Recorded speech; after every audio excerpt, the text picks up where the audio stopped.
This year has demonstrated what human rights are for, and December is Universal Human Rights Month. That's right. New this morning, Nikki Johnson met with two advocates for human rights to learn why they're so relevant in times like these. Good morning, Nikki. Good morning, Josh and Alicia. 2020 has brought human rights to the forefront of many public debates. This includes not only our right to health, but the right to be safe at work, to peacefully express our opinions, and to live free of discrimination. So what are our basic human rights and how can we celebrate them? Take a look. Human rights are relevant to all of us, not just those who face restriction or mistreatment. That's why the role of a legislative coordinator is so important.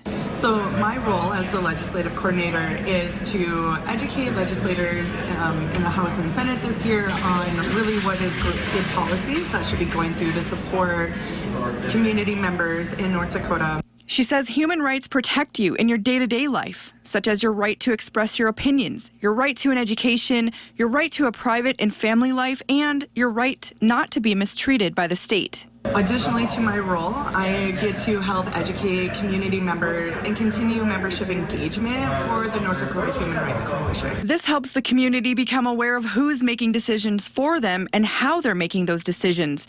Brandy says human rights tries to encompass underserved populations, disabilities, age, gender identities, sexual orientation, as well as minority religions, people of color, or indigenous individuals.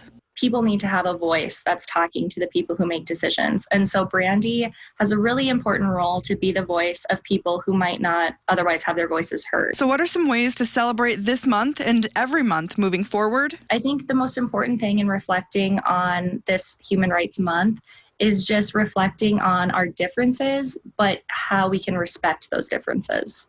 Just those basic conversation skills is a way that you can celebrate each other.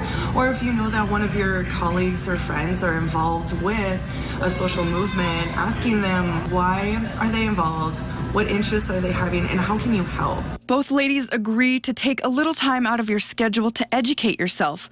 Learn more about the people around you. Chances are it'll humanize them and help you understand that they aren't people to be afraid of.